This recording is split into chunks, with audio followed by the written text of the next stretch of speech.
본말송에서 내가 작은 능력을 가지고서라는 제목으로 빌라델비아 교회 첫 번째 말씀 드리도록 하겠습니다.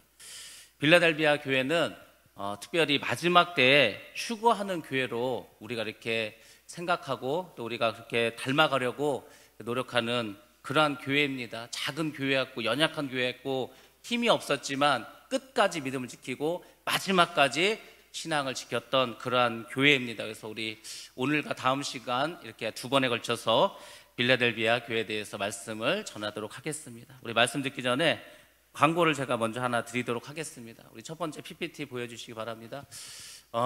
그 올 다음 주에 이게 우리가 이제 제가 부흥사협회를 하고 있는데 7개 기도원을 목요일부터 토요일까지 2박 3일 동안 이렇게 7개 기도원 돌면서 이게 집회도 하고 그리고 이제 여행을 하는 그런 프로그램이 있습니다. 그래서 다음 주 27일 대전에서 출발해서 29일 이제 곤지암에서 끝나는 여정인데 다음 주가 제가 속해 있는 것이 원래 인천 지부였는데 이름을 마라나타 협의회라고 바꿨습니다. 그래서 마라나타 협의회 주관으로 주최로 해서 이렇게 하게 되는데 저는 사실 좀 안 가려고 했습니다. 안 가려고 했는데 오늘 기도하면서 날씨도 이제 많이 풀렸고 또 이제 저곳이 뭐 대전 또 장성, 산청, 사량도, 경주 그리고 이제 봉화 그리고 이제 곤지암 이렇게 쭉 도는 곳인데 효도관광으로 가도 좋겠다 싶은 생각도 들고 이렇게 전도용으로 이렇게 부모님이나 이렇게 보내드리면 참 좋겠다 이런 생각이 들어서 일단 광고를 제가 드립니다. 그래서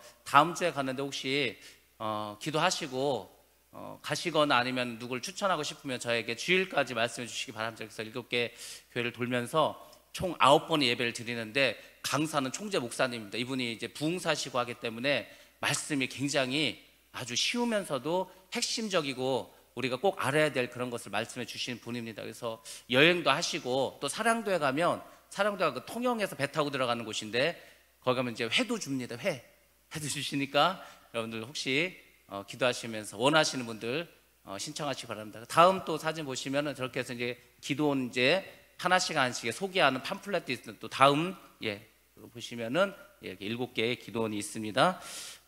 혹시 전도용으로도 참 좋을 것 같아요. 여행하면서 말씀도 듣고 아무튼 그런 거 있으니까 여러분들이 혹시 생각 있으면 저에게 말씀해 주시기 바랍니다.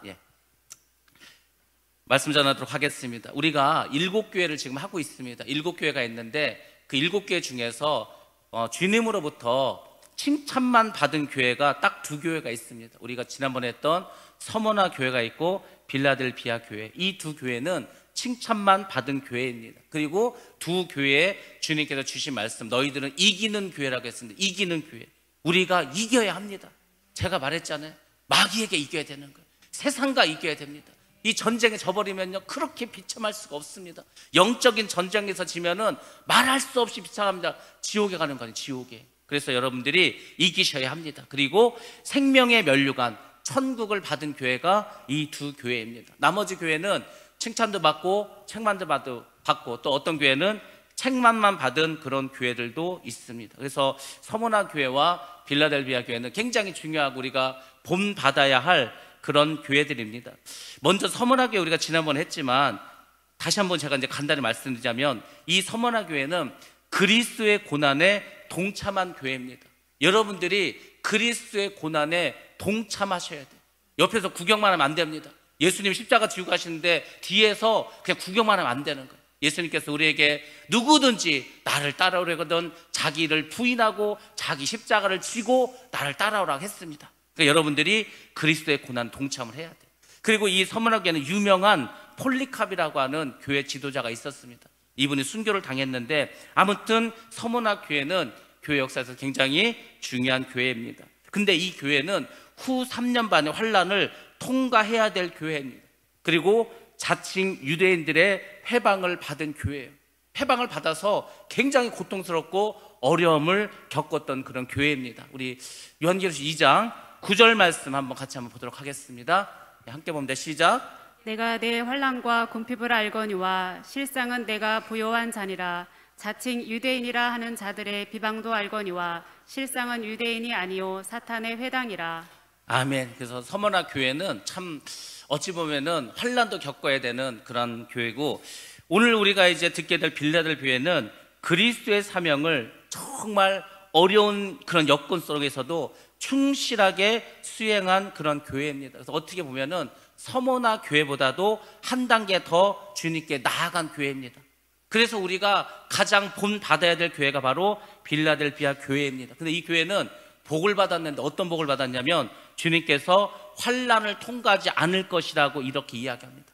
환난을 통과하자. 서머나 교회도 후 3년 반에 환난을 통과해야 되는데 이 교회는 너무 작은 교회고 너무 힘이 없었는데 끝까지 충성하고 끝까지 믿음을 지켰기 때문에 하나님께서 환난이 없이 그냥 이렇게 하늘나라로 들어오게 해주신다고 말씀해 주셨습니다. 그래서 오늘 우리가 읽은 요한계시 3장 9절 말씀에 그 말씀이 쭉 나와 있습니다. 마찬가지로 자칭 유대인들에게 고통을 당했어요. 근데 이들은 유대인들을 굴복시켰습니다. 우리 9절 말씀, 오늘 본 말씀인데 다시 한번 보도록 하겠습니다. 요한계시록 3장 9절입니다. 시작. 보라, 사단의 회당 곧 자칭 유대인이라 한 그렇지 아니하고 거짓말하는 자들 중에서 며칠 내게 주어 그들로 와서 내 발 앞에 절하게 하고 내가 너를 사랑하는 줄을 알게 하리라. 그래서 마지막 때 그 대적자들에게 주님께서 보여주는 거야. 봐라, 니들이 이렇게 공격하고 이렇게 핍박했지만 이 빌라델비아 교회는 내가 사랑한 교회다. 주님께서 여러분을 보시고 그 마음을 품으셔야 되는 거예요. 여러분들을 보시고 주님께서 그 마귀 사탄한테 그러는 거야. 봐라, 내가 이 사람은, 이 자녀는 내가 너무 사랑한다. 내가 지켜준다. 그러니까 마귀 사탄 너희들이 아무리 공격해도 너희들은 결코 이 자를 무너뜨릴 수가 없다. 이렇게 하나님께서 말씀하시는 그런 사람이 되어야 합니다. 정말 주님께서 여러분들을 지켜주시고 보호하시고 천국 가는 그날까지 이 모든 환난에서 건져주시기를 주님의 이름으로 축복합니다. 귀한 예수 믿으면은 주님의 보호하시면 살아야 될 거 아닙니까? 자, 우리가 이제 빌라델비아 이 도시에 대해서 또 빌라델비아 교회에 대해서 이제 한번 말씀을 드리도록 하겠습니다. 일단 그 빌라델비아는 작은 도시입니다. 작은 도시, 큰 도시가 아닙니다. 조그마한 도시입니다. 사대에서 동남쪽으로 한 40km 정도 떨어져 있는 곳입니다. 그래서 동남쪽으로 한 40km 있는데 이곳도 나름 교통의 요지입니다. 그래서 동서남북을 갈 때 중앙에 있기 때문에 교통의 요지로 예전부터 이제 사람들이 많이 지나다녔습니다. 이게 언제 생겼냐면 BC 2세기경에 생겼습니다. 그러니까 도시가 생긴 지도 얼마 안 되고 도시도 굉장히 작고 인구수도 되게 작은 곳이었습니다. 그래서 요한계시록에 나오는 7도시 중에서 가장 나중에 생긴 그러한 도시입니다. 오늘날에는 이곳을 우리가 빌라델비아라고 하지 않고 알라스의 히로라고 이렇게 도시 이름이 이제 바뀌었습니다. 이곳은 작은 도시지만 작은 아테네라고 할 만큼 문화 수준은 아주 높았습니다. 굉장히 높은 문화 수준을 가지고 있었습니다. BC 150년경에 버가모 왕이었던 아타루스 왕이 이곳을 이제 도시로 세웠습니다. 근데 이 왕은 자기 형제 중에서 굉장히 사랑하는 형제가 있었습니다. 그래서 그 형제를 너무 사랑했어요. 그래서 이분의 별명이 뭐냐면 자기의 형제를 사랑하는 자라는 그런 별명을 얻게 되었습니다. 우리가 형제의 사랑이라고 할 때 헬라어로 필레오라는 단어를 씁니다. 그리고 형제라는 단어가 아델포스입니다. 그래서 필레오와 아델포스를 합쳐서 형제애가 되는데 그것을 합쳐서 빌라델포스, 그래서 이것이 빌라델비아라는 오늘날의 도시가 되었습니다. 그 미국에 가면은 필라델피아라고 있지 않습니까? 그 필라델피아가 바로 여기에서 이름을 따온 것이라고 우리가 보시면 됩니다. 이 도시가 작은 도시고 생긴 지도 얼마 안 됐고 교인 수도 별로 없고 돈도 별로 없고 한데 중요한 것은 오랫동안 끝까지 기독교 도시를 유지했다는 거예요. 다른 큰 도시, 서머나라든지 그 에베소라고 하든지 큰 도시들 있잖아요. 사대라든지 이런 도시들은 전부 오스만 투르크에게 항복해버렸어요. 그 이슬람 세력이 쳐들어오니까 항복하고 교회가 문을 닫고 다 이슬람으로 변했습니다. 근데 이 교회는 가장 마지막까지 교회를 지켰어요. 우리가 생각할 때는 신기하죠. 그 작은 교회니까 제일 먼저 넘어갈 것 같은데 아니요, 끝까지 버텼습니다. 그래서 1391년까지 교회를 지켰습니다. 그리고 이제 이 빌라델비아가 멸망당함으로 소아시아에서 모든 교회가 다 사라지게 되었습니다. 주님께서 촛대를 다른 곳으로 옮기고 말았습니다. 우리가 흔히 하는 말로 이런 말 쓰죠. 강한 자가 살아남는 게 아니고 살아남은 자가 강한 자입니다. 이게 아주 진리예요, 진리. 제가 쭉 살아오면서 굉장히 중요한 말이더라고요. 겉으로 볼 때 대단한 거 보면, 겉으로 볼 때는 힘 있는 것 같아. 뭐 미국도 그렇고 로마도 그렇고 중국도 그렇고 뭐 대단한 것 같죠. 힘이 많은 것 같죠. 근데 결국은 망하더라고요. 로마가 망했습니다. 로마가 망했을 때 사람들이 엄청나게 멘붕에 빠졌다니까. 만약에 미국이라는 나라가 망했다고 한번 생각해 보세요. 어떻게 될까요? 이 세계가 얼마나 혼란스럽겠습니까? 강한 자가 살아남는 게 아닙니다. 끝까지 살아남은 자, 끝까지 믿음을 지킨 자, 그 사람이 구원받을 줄 믿습니다.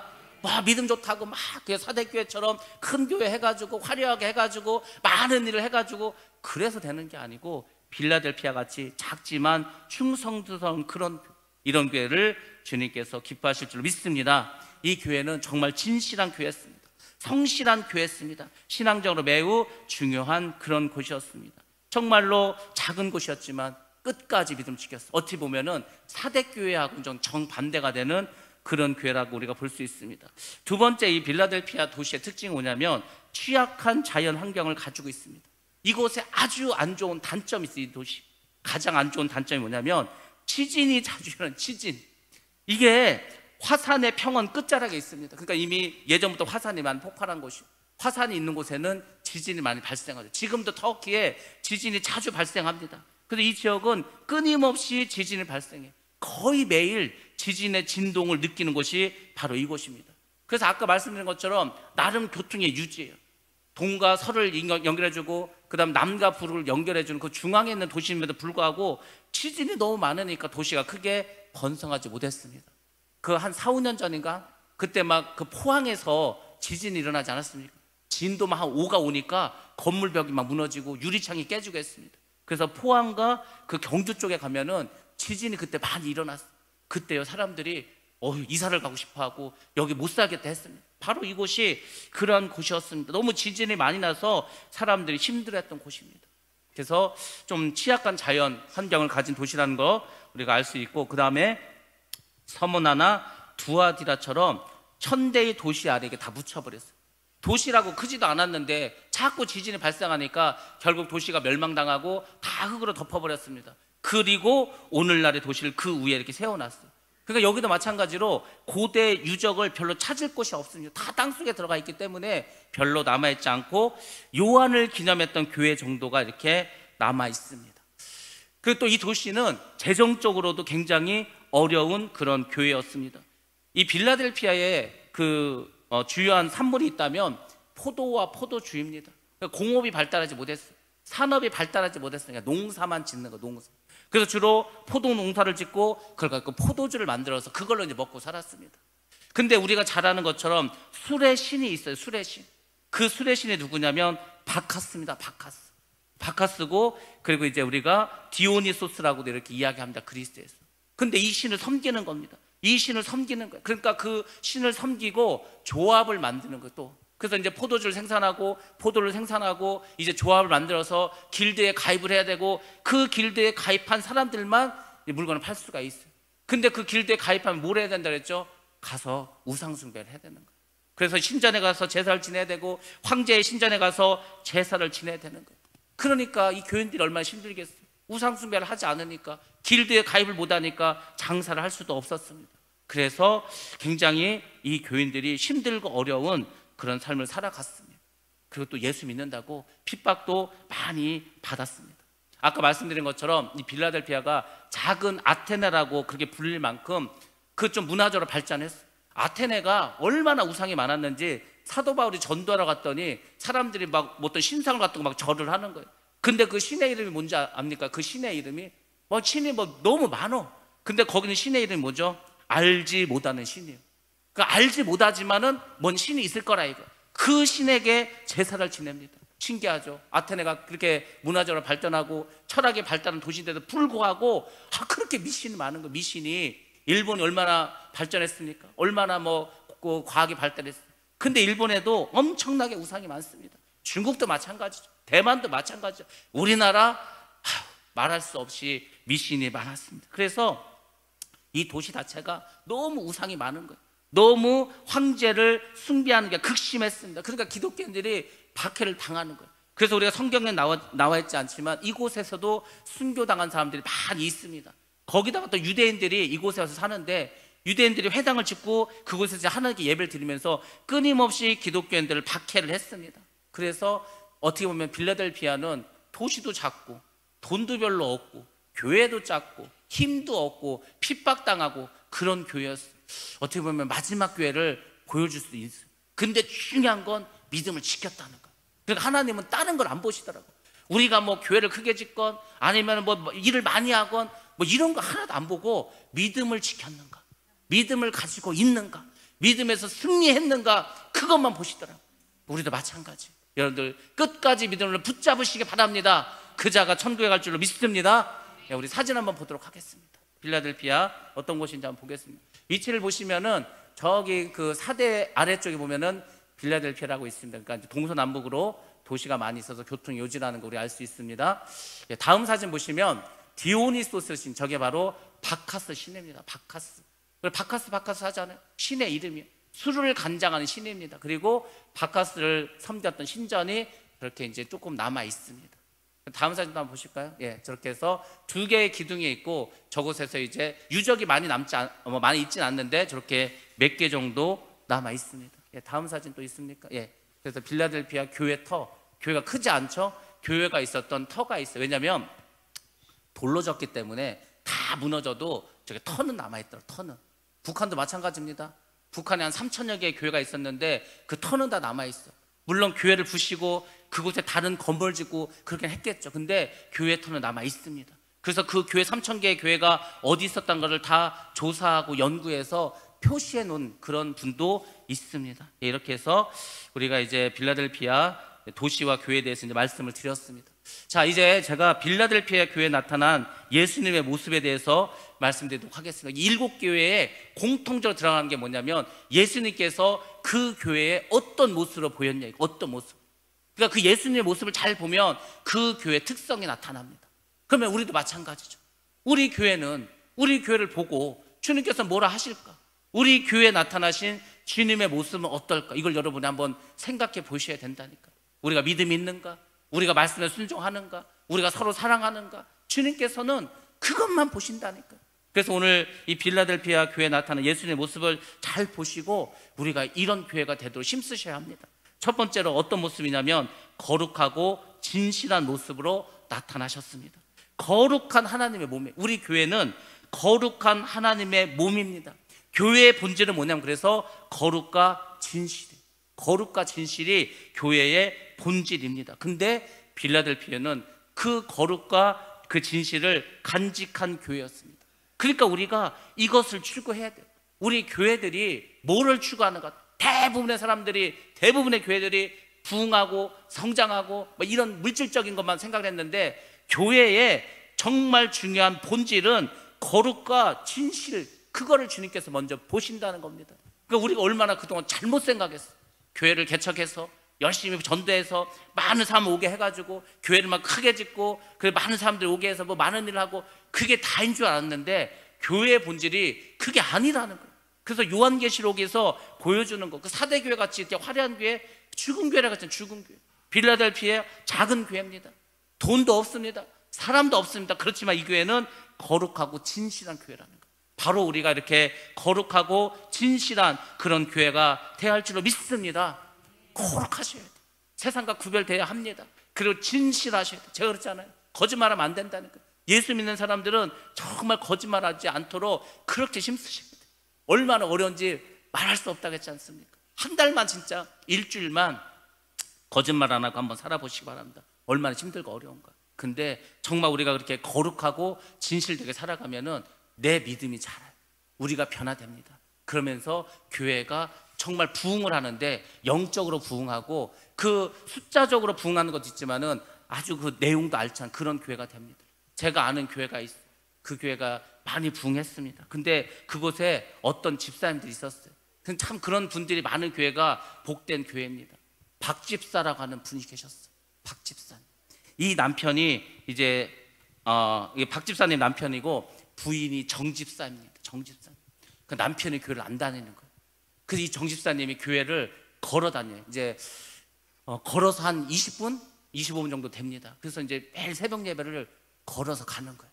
근데 이제 이분이 남편을 전도해야 되는데 남편이 교회를 안 나가는 거예요. 이분이 그래서 하나님께 기도했습니다. 하나님, 우리 남편 교회 다니게 해주세요. 그래서 이분이 이제 어떤 일을 했습니다. 정말 그 진실된 마음이 느껴지더라고요. 이분이 새벽 예배를 나오면은요, 종이봉투를 하나 준비하고, 종이봉투 딱 준비해서 거기다가 뭘 담습니다. 그리고 교회를 가는 거예요. 무엇을 담았을까요? 무엇을 담았을까요? 여러분은 교회 다니지 않은 남편이 있는데 새벽 예배를 가시면서 종이봉투에다 무엇을 담아 가실 것 같습니까? 무엇을 담아 가실래요? 예, 맞아요. 그 남편의 구두를 종이봉투에 담고 교회 가는 거예요. 그 옆자리에 놓는 거예요. 그 기도하는 거예요. 하나님, 우리 남편은 아직 오지 않았지만 우리 남편의 신발이 먼저 왔습니다. 하나님, 우리 남편도 이곳에 와서 예배 드릴 줄 믿습니다. 그렇게 해서요 1년을 넘게 기도를 했어요. 매일 가지고 다니면서. 어차피 새벽에 남편이 출근한 일은 없고, 그렇게 해서 이제 계속 정말 진실한 마음으로 그 기도를 했습니다. 한 1년 반 정도가 지나갔는데, 그때는 이제 교회에서 부흥회를 하지 않습니까? 부흥회 1년에 한 2번 정도 부흥회를 했어요. 근데 이제 뭐 교회가 크다 보니까 강사 목사님들이 막 대단한 분들이 왔습니다. 정말 대단한 분들이 왔어요. 그래서 이제 부흥회를 하는데, 이제 우리 정 집사님이 이제 남편한테 말하는 거예요. 정말 내 소원이 있는데 교회만 한번 가자고. 우리 부흥회를 하는데 그냥 가서 앉아만 있으면 된다. 앉아만. 그러니까 이제 뭐 부인이 이렇게 하니까 가서 막 앉아만 있으면 된다는데 뭐 그게 어렵겠냐 한 거예요. 그래서 이분이 교회를 나왔는데, 여러분들은 그 기억나실까 모르겠지만 우리가 태어나서 처음 교회를 가면요, 그렇게 사람 보기가 부끄러워. 막 교회에 앉아 있는 것 자체가 고문입니다. 그래서 이분이 어떻게 했냐면, 그 교회도 우리처럼 이렇게 중위층이 있어요. 그래서 1층에 사람도 많고 하니까 창피해서 못 앉겠다는 거예요. 2층에 가서 앉겠다는 거예요. 2층에 가서 앉았습니다. 그리고 이제 예배를 드렸어요. 예배를 드렸는데 세상에 그날 은혜를 받은 거, 그날 은혜를 받았다니까요. 그러니까 그런 일 벌어지는 거예요. 그동안 그 기도가 쌓이지 않았겠습니까? 남편이 처음 교회 가서 그날 바로 은혜를 받았어. 그러면서 이제 말해요. 내가 이번 주일부터 교회 다니겠다. 그래서 정말 그 신발의 주인이 교회에 오게 되었습니다. 그래서 이 남편 집사님도 신앙생활을 열심히 하셨어요. 열심히 교회를 봉사하고 기도도 열심히 드리고 그렇게 신앙생활을 했습니다. 그러다가 이제 부인 되는 정 집사님이 먼저 이제 병이 나서 소천을 하셨어요. 이제 혼자 남게 됐습니다. 혼자 남았는데도 그래도 신앙생활을 지금도 이렇게 열심히 하고 계십니다. 제가 볼 때 교회의 힘은 어디서 나오는가? 바로 이런 성도들에게 나온 줄로 믿습니다. 이렇게 믿음 있는 성도들, 그러니까 믿음이 있는 성도가 얼마가 있냐, 이게 교회에 크고 작고 그 교회의 힘을 나타내는 거지, 사람만 많고 사람 많은 건 별로 의미가 없다고 하지 않았습니까? 수만 명이 다녀도 믿음이 없으면 바람만 불면은요, 하나님께서 주님께서 키질만 한 번 하면 다 날아가는 거예요. 알곡만 남는 거 아닙니까? 그래서 우리는 정말 이렇게 거룩하고 진실한 교회가 될 줄 믿습니다. 두 번째, 빌라델피아에 나타나신 주님의 모습은 다윗의 열쇠를 가지신 이로 나타나고 있습니다. 다윗의 열쇠. 거룩하고 진실한 교회는 다윗의 열쇠를 가지고 있습니다. 다윗의 열쇠가 뭘까? 바로 천국 문을 여는 열쇠입니다. 천국 문을 여는 열쇠를 주신다는 거예요. 제가 그 어느 분한테 그 말씀을 드렸는지 모르겠는데 어젠가 이렇게 얘기했습니다. 그분이 권사님인데 신앙생활을 열심히 했습니다. 교회 생활 엄청나게 열심히 했어요. 정말 집안을 그냥 내팽기고 정말 교회 일만 할 정도 열심히 이렇게 했어요. 그렇게 한 교회를 한 20여 년 열심히 했는데 지나고 보니까 별로 열매가 없는 것 같아요. 신기하죠? 그렇게 열심히 했는데, 그렇게 정말 하나님을 위해서 교회를 해서 충성하고 헌신했는데 별로 열매가 없는 것 같아요. 그래서 제가 그랬습니다. 우리가 열매를 얻고 축복을 받으려면은 축복의 통로가 필요하다고. 축복의 통로가 복을 받으려면 복이라는 게 그냥 날라오는 게 아니에요. 축복은요, 통로가 있어야 되는데, 통로. 그 복의 통로. 우리가 저기 댐이 있어요. 댐에서 물을 여기까지 갖고 와야 돼. 그럼 뭘로 갖고 오죠? 파이프를 연결해야 될 거예요. 파이프. 하늘에 많은 복이 있습니다. 그럼 그 복을 받아 누리려면은 그 복을 받으려는 통로가 있어야 되는 통로가 없었던 거, 통로가. 그 여러분들이 기억하셔야 됩니다. 아무리 하늘에 많이 쌓여 있어도 그 축복의 통로가 필요합니다. 그 축복의 통로가 뭔지냐? 교회인 줄로 믿습니다. 교회가 축복의 통로가 되는 것입니다. 그래서 여러분들이 교회를 그냥 다니면 안 되는 거예요. 이 교회를 통해서, 그 교회를 통해서, 그 교회의 주의 종을 통해서 축복이 임하는 줄로 믿습니다. 근데 빌라델피아의 교회는 크게 있었어요. 세상에 천국문을 여는 그 열쇠를 주셨다니까. 뭐 대단한 거 아닙니까? 그 교회만 가면 구원받고 천국 간다 이거예요. 정말 대단한 교회죠. 아마 이제 나중에 천국 가면 쭉 나타날 겁니다. 이 교회 뭐 몇 명이 천국 오고 뭐 몇 명이 못 오고 쭉 나올 거 아니에요. 근데 그 교인 수로 나오는 게 아니고 퍼센테이지로 나올 거예요. 퍼센테이지. 그 교회는 성도가 10명이었는데 10명이 다 구원을 받았어. 그럼 100% 구원받은 교회입니다. 그 교회는 1000명이 있었는데 10명이 구원받았어. 1%밖에 구원받지 못한 거예요. 그러니까 주님께서는 그것을 보십니다. 빌라델피아의 작은 교회였지만 천국문을 여는 그런 열쇠를 주셨어요. 이 열쇠는 한번 열면 닫을 사람이 없고 한 번 닫으면 열 사람이 없습니다. 정말 절대권자 하나님 주신 바로 그 열쇠입니다. 우리가 오늘 새벽에 노아 방주 이야기를 해서 노아 방주 한번 잘 그 노아 시대 때 그 한번 상황을 보시기 바랍니다. 그전에는 문을 활짝 열어놓고 누구든지 오라고 했어요. 노아가 120년 열심히 전도했습니다. 근데 아무도 안 왔어요. 노아 가족만 탔습니다. 그리고 이제 그 방주문에 딱 닫혔어요. 그 신기한 게 뭔지 아십니까? 방주문에 닫히니까 비가 내리시간 비가. 그때 사람들이 문 좀 열어달라고 하는 거예요. 근데 문을 못 열어요. 문을 못 연다니까. 하나님께서 문을 닫아버리면은 아무리 밖에서 열어달라 해도 열어줄 수가 없습니다. 그게 뭔지 아세요? 천국문이 지금은 열려 있어요. 누구든지 오라는 거예요. 누구든지 와서 천국을 소유하라는 거예요. 천국 백성이 되라 하는 겁니다. 구원을 받으라고 계속해서 얘기를 해요. 근데 사람들이 안 오죠. 근데 이제 하나님께서 구원의 문을 닫을 때가 있습니다. 그러면은요 교회 못 오는 거예요. 은혜를 못 받습니다. 구원도 못 받습니다. 그래서 제가 말했죠. 지금이야말로 우리가 은혜 받을 때, 지금이야말로 우리가 구원 받을 때인 줄 믿습니다. 빌라델피아 교회는 그 열린 문을 통해서 마지막 세상의 환난을 겪지 않고 천국에 들어가는 그런 축복을 받았습니다. 두 증인과 같은 능력의 사역을 하는 그런 교회였습니다. 우리도 기도하셔야 돼요. 기도하죠. 제가 요새 기도하면은 계속 그 기도를 합니다. 하나님, 이제는 정말 제가 봐도 마지막 세대인 것 같습니다. 우리가 이제 뭐 다른 거 신경 쓸 거 없을 것 같습니다. 그러니까 저에게 능력을 줘서 능력을 주셔서 병든 자를 기도하면 병이 떠나가고 귀신들 자 기도하면 귀신이 떠나가고 정말 주님의 복음을 제가 어느 곳에 가든 땅끝까지 이르러서 정말 복음을 전할 때 많은 사람들이 주님 앞으로 돌아오게 해달라고, 그런 능력을 달라고, 그런 권세를 달라고 그렇게 기도하고 있습니다. 우리가 마지막 때 여러분들 다 마찬가지, 여러분들 성령의 충만함을 받으셔야 합니다. 성령의 열매를 맺으셔야 됩니다. 그리고 성령의 능력을 여러분들 다 소유해야 할 줄 믿습니다. 그게 바로 빌라델피아가 되는 것입니다. 이 빌라델피아 교회에 주님께서 칭찬의 말씀을 하십니다. 내가 작은 능력을 가지고서도 내 말을 지키며 내 이름을 배반하지 아니하였도다. 작은 능력, 이 작은 능력이라는 말이 헬라어로 미크란 디나민이라는 단어를 썼습니다. 미크란 디나민. 이 무슨 말이냐면 능력이 거의 없다는 뜻이에요. 우리는 작은 능력이라고 하면 그 능력이 조금이라도 있나 보다. 작은 능력이라고 했으니까. 근데 원어로 볼 때는 능력이 거의 없는 거예요. 그러니까 능력이 아예 없어요. 돈도 없고요, 사람도 없고 뭐 이렇게 내세울 만한 게 전혀 없습니다. 이 당시에 교회에 나왔던 그 사람들 신분 한번 보세요. 아니 지금 장사도 못해. 장사하면은 친정 가서 절해야 되기 때문에 길드에 가입을 못합니다. 그러니까 이 사람들은 장사도 못하는 거예요. 뭐 하겠어? 허드렛 일을 하지 않겠습니까? 그냥 품팔이 하면서 살아가는, 품팔이 하면서. 그러니까 사회적으로 신분도, 그 사람들의 어떤 사회적인 지위도 외적인 능력도 다 변변치 않습니다. 정말 내세울 데 없는 교회, 사대교회하고 정반대의 교회입니다. 교인 수도 적고 재정도 적고. 근데 한번 여러분 보시기 바랍니다. 그 작은 능력을 가지고, 능력이 거의 없지만 어떻게 했다는 거죠? 내 말을 지켰다는 거예요. 제가 여기서 깨달았어요.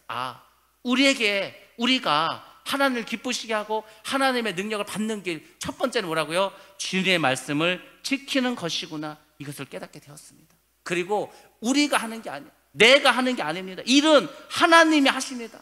보시라니까요. 다 하나님이 하시는 거예요. 우리는 그저 순종하는 겁니다. 그래서 하나님이 어떤 사람 데리고 일하신다고 했어요? 순종하는 사람, 순종하는 교회, 그런 교회를 사용하십니다. 사대교회 같이 크고 화려하지만 죽은 교회는 절대 주님이 사용하지 않습니다. 그걸 사도 바울이 깨달았어요. 그래서 사도 바울이 이렇게 고백합니다. 고린도후서 12장 9절 말씀입니다. 같이 한번 보겠습니다. 시작. 나에게 이르시기를 내 은혜가 내게 족하도다. 이는 내 능력이 약한 데서 온전하여짐이라 하신지라. 그러므로 도리어 크게 기뻐함으로 나의 여러 약한 것들에 대하여 자랑하리니 이는 그리스도의 능력이 내게 머물게 하려 함이라. 아멘. 여러분들 꼭 기억하세요. 약한 것들에 대해서 여러분 자랑하셔야 돼요. 약한 것. 저는요 뭐 좀 화를 잘 내요. 저는요 의지가 약해요. 저는 뭔가 부족. 그 약한 거 있잖아요. 그거를 주님께 내놓으시고 자랑하시고 그것을 가지고 계속해서 주님께 나아가시기 바랍니다. 그러면 그 약한 것을 가지고 그리스도의 능력이 나타나게 되는 거예요. 사도 바울이 그걸 깨달았다니까. 그래서 정말 사도 바울은 자기의 약한 것을 부끄러워하지 않고 그 약한 것을 주님께 내어놓고 주님께서 역사하시도록 그렇게 했습니다. 내가 돈이 없는 건 상관없습니다. 내가 나이가 많은 거 그것도 상관이 없습니다. 제가 엊그저께 그 목사님을 만나셨어요. 그 목사님이 제가 여러 번 말씀드렸습니다. 그 기도원에서 40일 금식 기도를 하고 그 산에서 영하 20도에 눈을 맞아가면서 그렇게 산기도를 하고 그러셨던 분이에요. 하나님께서 사명 줬습니다. 너 이제 하와이에 가서 그 하와이 주변에 있는 그 섬, 거기 있는 사람들, 거기 있는 목회자들 다시 신학교육 시키고 그 사람들 찾아다니면서 복음을 전하고 신학을 가르치라고. 근데 이제 그렇게 사명을 받았어. 내려왔습니다. 막상 내려와서 생각해 보니까 야, 내가 나이가 74세고 내가 하와이는 뭘로 가요? 비행기 타고 갈 거 아니에요? 비행기 표 살 돈도 없어요. 그러면 거기 가서 신학교를 하려면 건물도 있어야 되고 여러 가지 뭐 사람도 필요한데 아무리 생각해도 답이 없는 거, 답이. 그래서 이분이 이거는 좀 할 수 없겠다 그렇게 생각한 거예요. 40일 금식 기도를 하고 그렇게 산기도를 하고 영하 20대 눈을 맞아가면서 기도를 해서 받은 응답도요 인간적으로 생각하면은 할 수 없다 이렇게 되는 거예요. 계속 그분이 그런 마음을 가졌어. 근데 이분이 어떤 목사님을 통해서 이제 예언하는 그 목사를 만나서 기도를 받는 거예요. 예언하는 분이 이분에 대해서 기도를 하는데 환상을 하나님 쫙 보여주는데 세상에 이 목사님이 큰 넓은 운동장에다가 말뚝을 바꾸는 거예요. 말뚝을 계속 말뚝을 박는 거예요. 나는 나이가 많아서 안 돼. 나는 돈이 없어서 안 돼. 한계를 자꾸 정하는 거예요. 근데 말뚝을 박으면 하나님의 손이 내려와가지고 그 말뚝을 계속 뽑는 거예요. 가라는 거예요. 가라는 거예요. 네가 가라 하와이. 가라는 거예요. 그러니까 이분은 하나님 생각해보면 내가 지금 나이가 이런데 내가 거기 가서 뭘 하라고 가라고 합니까? 근데 하나님은 계속 가라는 거예요. 가라고. 그러니까 비자 신청하고 갈 준비하고 이사 갈 준비하고 하라는 거예요. 근데 참 신기한 게 뭔지 아십니까? 하나님은 일을 어떻게 하시냐면 다 뭘 주시고 그렇게 하는 게 아니에요. 아무것도 없어. 지금 정말 눈에 보이는 거 없고 귀에 들리는 거 없고 손에 잡히는 게 없습니다. 근데 그때 여러분들이 믿음의 결단을 하는 거예요. 그리고 이제 발걸음을 향하는 것입니다. 이스라엘 백성들 요단강을 건널 때 요단강이 갈라졌습니까? 아니라니까. 요단강에 그때 막 홍수가 나서 물이 엄청 흘러가고 있었습니다. 보리를 추수할 때 얼마나 비가 많이 와가지고 거기 막 요단강이 범람한지 몰라요. 근데 법궤를 메고 제사장들이 그 물에 발을 딱 담그니까 그때 갈라진 거예요. 그러니까 이제 이분이 이제 작정을 하고 그래 내가 가자 비자 신청하고 비행기표 이렇게 살려가면 그러면은요 그때 이제 하나님 역사하시는 거예요. 그때 돈을 보내주고 사람 보내주고 그렇게 하고 딱 이제 하와이 가면은 알지도 못하는 사람들 연락이 와서 이렇게 하겠죠. 저는 그게 이제 보이는 거예요. 그게 이제 느껴집니다. 하나님께서 그렇게 일을 하시겠구나. 이분의 약한 건 뭐죠? 나이가 많아, 돈이 없어. 그쵸? 근데 그 약한 데에서 온전해지는 주님의 능력. 내가 약하지만 나이가 많지만. 그래서 하나님께서 이분한테 그랬대. 너는 나이 먹어서 요양원 절대 가지 마. 너는 그냥 죽을 때까지 내가 일하다가 데려간다 이거. 그러니까 뭐 은퇴 이런 거 없어. 요양원 가서 편하게 쉬고 이런 것도 없어. 그냥 죽을 때까지 하나님의 일을 하다가 그 하나님 데려가시겠다는 겁니다. 그런 사명을 받으셨어.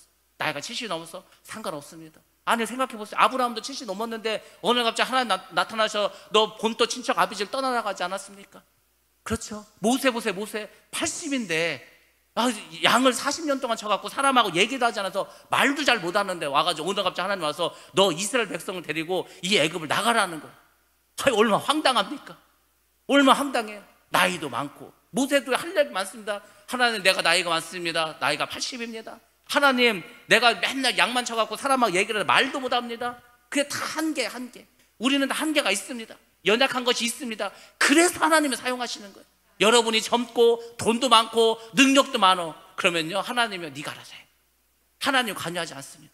하나님 돕지 않습니다. 근데 나에게 연약한 게 있습니다. 나에게 아픔이 있습니다. 나에게 고통이 있습니다. 그 자를 하나님이 사용할 줄 믿습니다.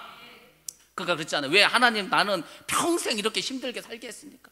왜 나는 이렇게 아픈 인생을 살게 했습니까? 나를 왜 이렇게 험악한 인생을 살게 했습니까? 다 이유가 있다니까. 제가 뭐라고 했어? 그게 하나님의 섭리예요. 섭리. 하나님의 섭리는 약한 데에서, 연약한 데에서 온전해진 줄 믿습니다. 바울이 어떤 사람이, 바울이 세상에요, 바울은 죽은 사람을 살렸습니다. 유두고라는 청년을 살렸습니다. 바울은 얼마나 능력이 많았는지 몸에 지녔던 앞치마만 던져도 귀신이 떠났어요. 그렇게 능력이 많은 사람이었는데 자기 몸에 있는 몸의 가시는 그 고치지 못했습니다. 하나님께 3번을 고쳤어요. 기도했습니다. 하나님, 제가 너무 몸이 아픕니다. 뭐 신학자에 따라서는 안질이 있다는 얘기도 있고 뭐 여러 가지 있지만 하여튼 몸이 너무 아파. 그를 기도해. 아니, 나 죽은 사람도 살린 사람인데. 근데도 하나님 고쳐주시지 않습니다. 그래서 뭐라 했죠? 내 은혜가 내게 족하다. 고린도 후서 12장 9절 말씀을 해주시는 겁니다. 여러분들 다 마찬가지. 내가 지금 뭐 몸이 약하고 돈이 없고 나이를 먹고 아무것도 못할 것 같죠? 그렇기 때문에 하나님 사용하시는 거예요. 여러분이 잘나고 가진 게 많고 뭐 다 할 수 있으면은 뭐 하나님 뭐가 필요합니까? 하나님은 연약한 자를, 정말 하나님께 간절히 구하는 자를, 하나님께 모든 것을 맡기고 하나님의 뜻대로 살아가는 그 사람과 함께하고 그 사람에게 일을 주실 줄로 믿습니다. 그러니까 하나님 딴 거 안 보는 거, 순종하는 것만 보더라고요. 제가 내린 결론은 그거예요. 그냥 순종. 하나님은 일을 딱 맡깁니다. 순종하길 원해요. 순종 안 하잖아요. 그럼 촛대로 옮겨버립니다. 그 사람에게 계속 경고를 하고 하라 하고 시키고, 그래도 우리가 안 할 수 있어요. 버틸 수 있습니다. 왜? 자유의지가 있으니까. 그러면 하나님이 촛대를 옮겨요. 다른 사람 시킵니다. 뭐 사람이 없어서 하나님 일 못하십니까? 하나님은 사람 많아요. 하나님 일할 사람 많습니다. 그러니까 제가 그랬잖아요. 우리가 지금 이 마지막 때 가장 큰 복이 뭐냐? 쓰임받는 복이에요. 쓰임받는 복. 내가 나이가 많던, 내가 뭘 했던 다 상관없고요. 그럼에도 불구하고 내가 하나님께 쓰임받고 있다. 그것이 가장 큰 복인 줄로 믿습니다. 빌라델비아는 이런 능력을 가지고 주님의 발을 지키고 그 이름을 배반하지 않았습니다. 그래서 칭찬만 받은 겁니다. 그래서 7교회 중에서 가장 온전한 교회라는 인정을 받게 되었습니다. 그리스도의 능력, 우리 성도들도 마찬가지입니다. 우리가 내 삶 속에서 하나님의 능력이 나타나길 원한다. 저도 가만 생각해 보니까 제가 그때 병들었을 때, 폐결핵이 있었을 때, 그때 하나님의 능력이 가장 많이 임했던 것 같아요. 이스라엘 백성 한번 보시기 바랍니다. 이스라엘 백성이 가장 힘들 때가 언제 있겠어요? 애굽에 있을 때? 아닙니다. 애굽에 있을 때는 고기도 먹었고 부추도 먹었고 마늘도 먹었어요. 나름 자기 집도 있었습니다. 이스라엘 백성이 정말 제일 힘들고 가장 연약할 때가 언제였냐면 광야 생활할 때였어요. 광야 생활은요, 집도 없습니다. 거기는요, 낮엔 더워서 꼼짝을 못합니다. 밤에는 추워서 얼어 죽을 수 있습니다. 불뱀도 있습니다. 전갈도 있습니다. 이건 뭐 살 수가 없어요. 먹을 것도 없어요. 물도 없어요. 가장 약할 때가 광야 생활 때입니다. 근데 한번 성경을 보시기 바랍니다. 하나님께서 가장 많은 기적을 베풀어 주시고 이스라엘 백성과 가장 함께 하셨을 때가 언제였는가? 바로 광야 생활 때였습니다. 그래서 여러분이 생각할 때 나는 지금 광야를 걷고 있다. 지금 내 인생은 정말 최악이다. 나는 지금 너무 어려운 가시밭길을 가고 있다. 그러면 바로 지금이야말로 주님과 연합하고 주님이 함께 하시고 주님이 힘주시는, 우리가 능력을 받을 수 있는 그런 때인 줄로 믿습니다. 그래서 여러분들이 주님을 바라보셔야 되는 거예요. 지금이야말로 우리가 능력을 받을 때입니다. 주님의 말씀 지킬 때 능력이 나타납니다. 우리의 순종이 기적을 일으킵니다. 그 기적이 하나님의 역사를 일으키는 핵심이 됩니다. 우리가 순종할 때 기적이 일어납니다. 아까도 말하지 않았습니까? 요즘 기적이 안 일어나요. 병자를 못 고칩니다. 능력의 종도 없습니다. 아, 진짜 그렇다니까요. 왜 이렇게 그 많은 부흥 강사들 다 어디 가고 그 많은 불의 종들은 다 어디 갔을까? 다 어디 갔겠어요? 다 나이가 많아서 소전해서 천국 가셨죠. 그 다음이 없는 그 다음이 없어요. 이스라엘 역사에서 조금 이제 우리가 참 이건 이스라엘 역사에서 우리가 하나 깨달아야 되고, 이스라엘 역사에서 좀 가슴 아픈 게 있다면 뭐냐면, 모세는 여호수아라는 후계자를 세웠어요. 그렇죠? 근데 여호수아는 후계자를 못 세웠습니다. 그래서 사사들이 나왔는데 이게 나라가 사사 갖고는 이게 운영이 안 되는 거예요. 운영이. 그래서 항상 우리가 그걸 생각해야 되는 거예요. 후계자를 키워야 됩니다. 대한민국에요, 엄청난 불의 종들이 있었다니까. 말도 아니, 지금 생각해 보시라니까. 전 세계에서 교단별로 가장 큰 교회는 다 서울에 있다고 하지 않습니까? 장로교고 감리교고 순복음교고 뭐 다 서울에서 다 서울. 얼마나 서울에 큰 교회들 많습니까? 그 능력의 종들이 얼마나 많았어요. 근데 후계자들이 없어요. 그 목사님보다, 정말 그 1세대 목사님보다 더 뛰어난 그 후대가 없다니까. 지금은 대한민국에. 그래서 능력이 사라져 버렸습니다. 은혜가 사라져 버렸습니다. 기도를 하지 않는 거, 기도를 하잖아요. 기도원 가서 기도시키면요 1시간 이상을 못합니다. 1시간을 못해요. 기도원에서도 1시간을 못해요. 제가 처음에 작년에 7월 달에 기도원 가서 이제 집회를 하고, 이제 물론 제가 설교한 건 아니에요. 집회를 참석하고 이제 다른 목사님 이제 했어요. 제가 이제 통성기도 하자는 거. 그래서 저는 이제 순수한 마음으로 통성기도 했어요. 근데 눈을 떠보니까 아무도 없는 거, 아무도. 그래서 이제 그 원장 목사님이 그랬다는 거예요. 아니, 저 목사는 뭐 이렇게 기도를 많이 하냐고. 많이 안 했어. 1시간밖에 안 했어, 1시간. 근데 아니 뭐 음악을 끌라고 나오면 기도하고 있는 거예요. 또 이제 와서 보면 또 기도하고 있는 거예요. 세상. 그래가지고 그 목사님 은근 저를 좀 눈여겨봤어요. 그래서 그때 제가 원래 그 말씀을 전한 강사가 아니었는데 그 원장님이 설교한 시간을 빼서 저한테 설교시켰습니다. 그래서 제가 그날 머리 올리지 않았습니까? 처음으로 기도원 가서 설교했어요. 기도 그 많이 하지도 않았는데 제가 그때 생각했습니다. 야, 정말 기도하지 않는구나. 아니, 기도원에서 1시간을 기도 안 하지. 어떻게 이럴 수가 있을까? 여러분들, 우리 교회가 얼마나 대단한 교회인지 아십니까? 얼마나 놀라운 교회인지 아십니까? 여러분들, 오늘 우리가 새벽 예배를 5시 반에 시작했습니다. 새벽 예배가 몇 시에 끝난지 아십니까? 오전 예배가 아니에요. 새벽 예배입니다. 새벽 예배가 오늘 10시 2분에 끝났습니다. 10시 2분. 기도를요 4시간 하는 교회. 기도를 4시간 하는 교회입니다.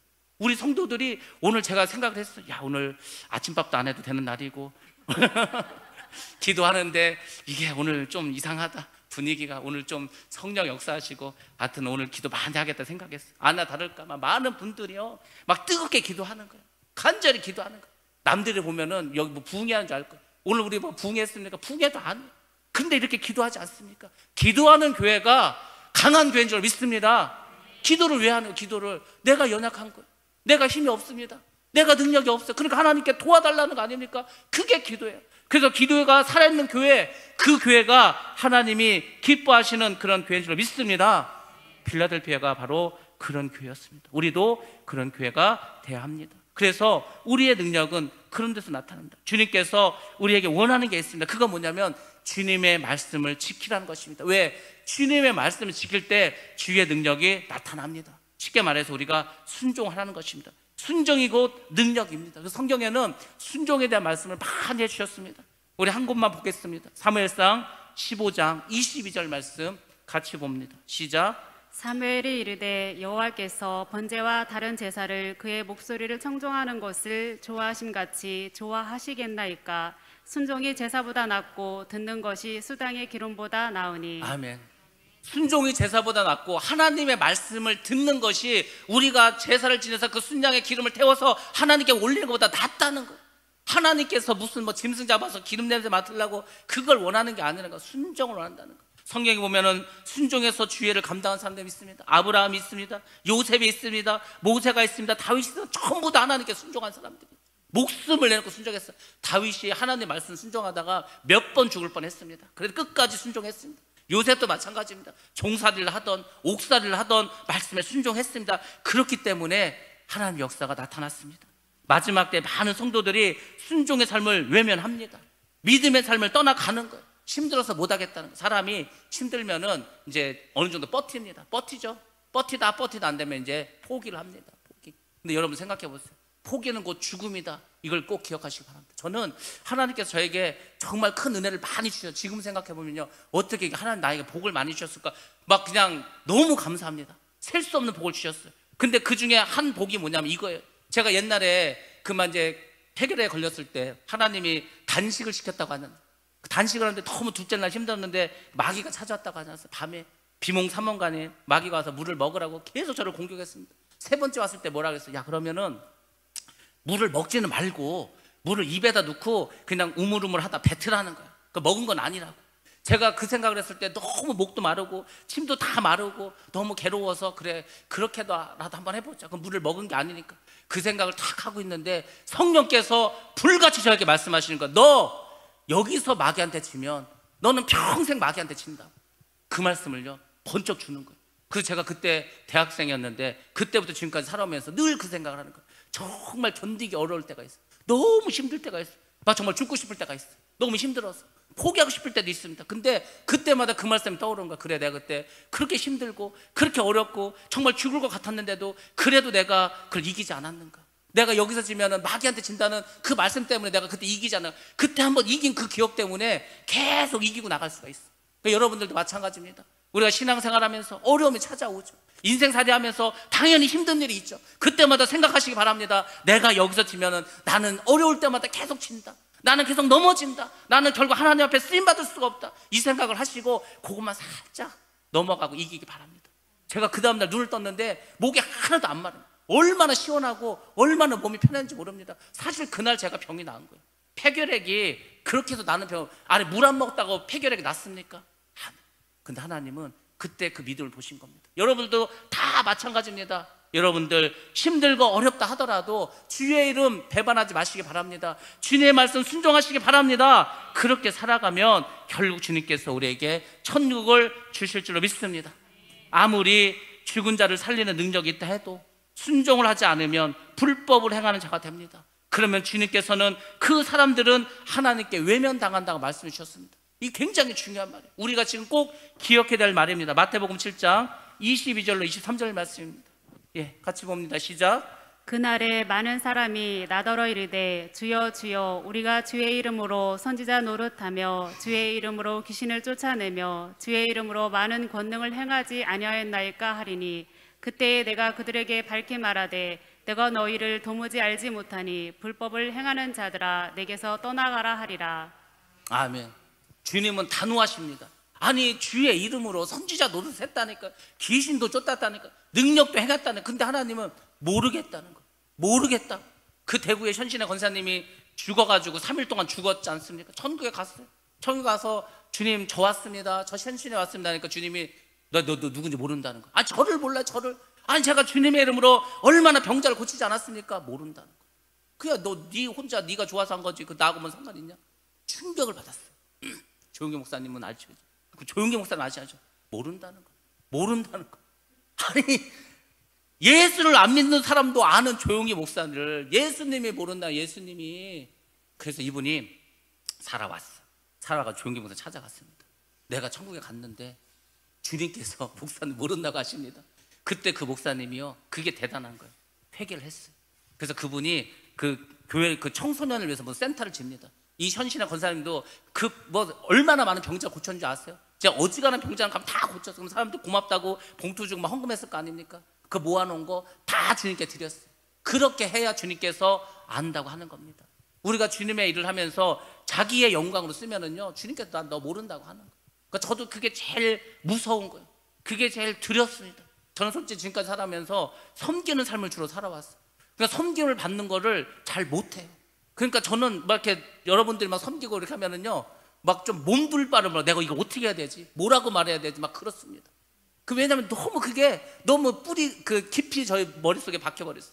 나는 절대로 변하면 안 된다. 나는 끝까지 겸손하게 쓰임받아야 된다.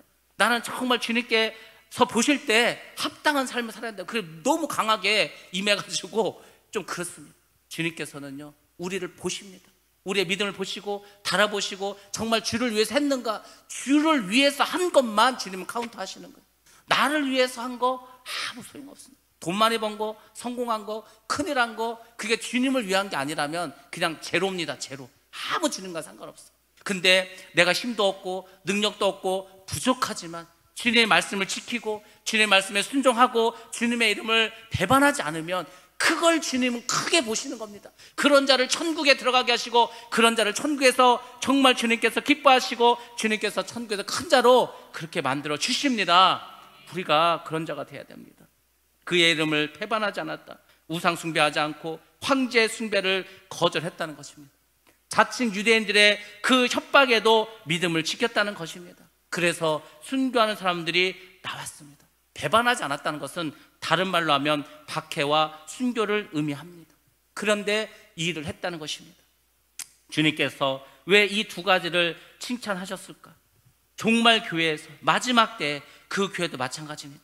마지막 교회가 꼭 필요한 게 두 가지 있습니다. 이 열매를 꼭 가지고 있어야 됩니다. 첫 번째, 하나님의 말씀에 순종. 두 번째, 주님에 대한 믿음을 배반하지 않는 것. 이 두 가지를 보시는 거. 마지막 때 정말 믿음이 있는가, 하나님을 배반하지 않는가, 이것을 봅니다. 마지막 때 성도들이 구원의 복을 받을 수 있는 그 통로는 무엇이냐면 예언의 말씀을 지키는 자, 주님께서 우리에게 주신 그 말씀을 순종하면서 지키는 자, 그 사람을 주님께서 주님의 신부로 맞이하십니다. 여러분들이 말씀을 순종하고 날마다 말씀 가운데 살아가면서 주님을 배반하지 않는 것이 신부의 단장인 줄로 믿습니다. 그게 신부 단장하는 거예요. 신부가 결혼식 앞두고 뭐 목욕하고 머리 만지고 화장하고 드레스 입고 하는 거 아닙니까? 여러분들 지금 그 작업을 해야 되는 거예요. 그게 바로 뭐냐? 말씀에 순종하는 것입니다. 우리 요한계시록 19장 8절 말씀만 보도록 하겠습니다. 요한계시록 19장 8절 시작. 그에게 빛나고 깨끗한 세마포 옷을 입도록 허락하셨으니 이 세마포 옷은 성도들의 옳은 행실이로다 하더라. 아멘. 옳은 행실, 말씀에 순종하고 주의 뜻대로 살아가는 것, 이것이 옳은 행실입니다. 이제 마지막 때가 되면 7년 환란이 있습니다. 그 7년 환란 앞에도 여러 가지 징조가 나타납니다. 7년 환란의 그 기준은 아주 분명하고 확실하게 나와 있습니다. 이스라엘에서 전쟁이 일어나요. 중동하고 지금도 지금 막 미사일 쏘고 난리 나지 않았습니까? 근데 아무튼 전쟁이 일어나. 근데 누군가가 나타나서 이스라엘과 중동을 화해시킵니다. 그래서 이스라엘 사람들이, 야, 저 사람이야말로 우리가 고대하던 메시아인가 보다 하고 그 사람을 막 섬겨요.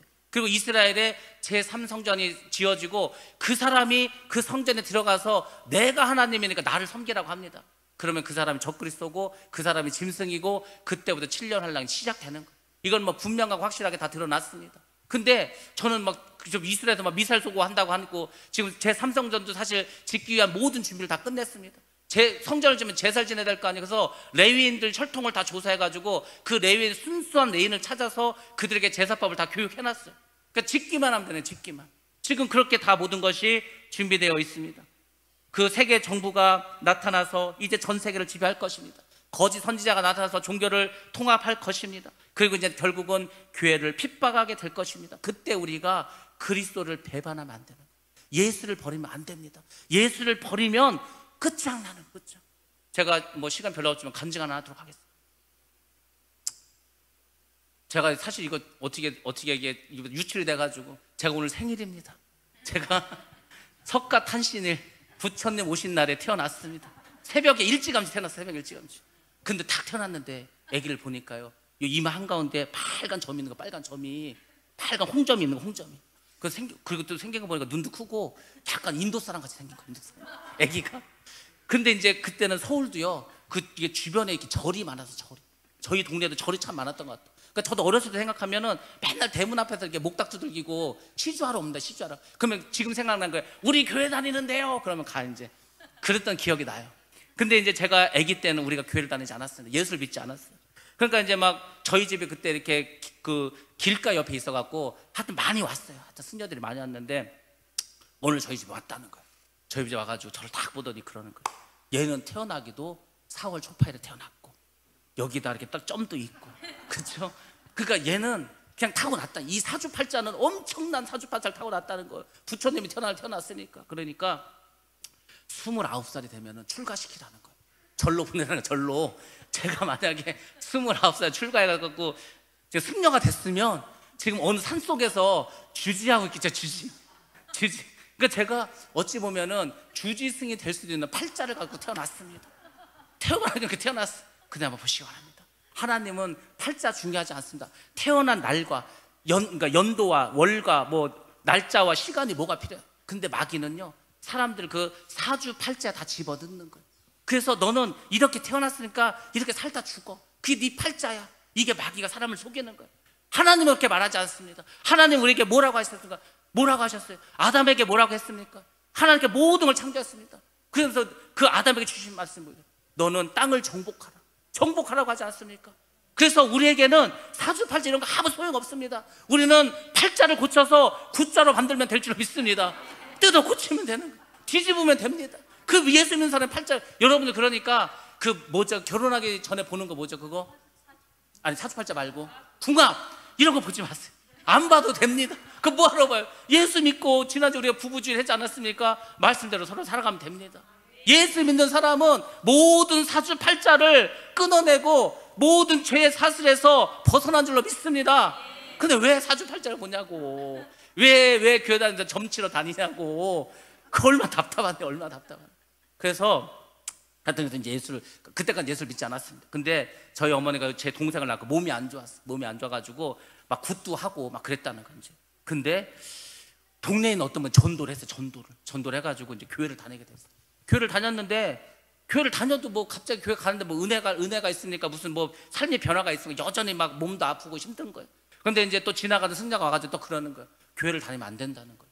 아니 저희 집안이 종갓집이고 제가 장손인데, 아니 지금 이렇게 사주팔자 좋은 아이를 이렇게 태어났는데 왜 교회를 다녀? 교회 다니면 안 된다고 막 꼬시는 거예요. 그래서 저희 어머니가 교회 가서 그 친구 되는 그 이제 집사님한테 얘기했다는 거예요. 내가 이렇게 이 교회를 다녔는데 별로 이렇게 변한 것도 없고 별로 이렇게 뭐 은혜 받은 것도 없고, 근데 자꾸 우리 집에 그 스님이 와가지고 다시 이렇게 교회 다니면 안 된다고 막 했다고. 그때 그 권사님이, 지금 권사님 되셨죠? 그 집사님이 홍 권사님인데 그분이 말했다는 거. 저희 어머니한테 그래서 그 뭐 이 집사, 우리가 하나님을 믿기로 했으면 이제 다른 신을 섬기면 되는 게 아니야. 우리는 어떤 일이 있어도 하나님을 떠나면 안 되는 거야. 하나님 배반하면 안 되는 거야. 우리가 예수를 믿고 하나님 믿기로 했으면 힘들어도 어려워도 이 길을 가야 되는 거야. 그 말을 듣고서요, 그냥 계속 신앙생활 한 거예요. 근데 한번 잘 생각해 보시기 바랍니다. 만약에 저희 어머니가 그 말을 듣고 그래도 아닌 것 같아, 나는 그냥 교회를 떠날래, 그러면 저는 저기 무슨 절 주지로 머리 깎고 앉아서 목닥 두들기고 있었을지도 몰라요. 왜? 좋은 사주를 타고나지 않았습니까? 4월 초파일 그런 거. 우리가 그 주변에서 누구에게 한마디, 그게 중요한 겁니다. 그러니까 여러분이 전도하셔야 되는 거예요. 누군가가 주지가 될 수도 있었는데 누군가의 한마디로 목사가 된 줄로 믿습니다. 저는 말했잖아요. 우리 본가 쪽에 목사 한 명도 없어요. 우리 외가 쪽에도 목사 한 명도 없어요. 저 유일하게 온리 저밖에 없습니다. 온리 저밖에. 그러니까 하나님이 그렇게 역사하시는 겁니다. 여러분들 정말 우리가 그 믿음 우습게 생각하지 마시기 바랍니다. 그리고 여러분들 정말 복음을 전하시고 마지막 끝까지 예수 이름 배반하지 말고 정말 주님만 붙잡고 나아가시기 바랍니다. 환난이 있고 미혹이 있고 핍박이 있다 하더라도 우리가 주님을 바라보면은 이 빌라델피아처럼 우리가 말씀에 서서 순종하고 주님을 배반하지 않으면 하나님께서 우리에게 다윗의 열쇠, 천국의 열쇠 주실 줄로 믿습니다. 그걸 받아 누리는 저와 여러분 되시기를 주의 이름으로 축원합니다. 기도하겠습니다.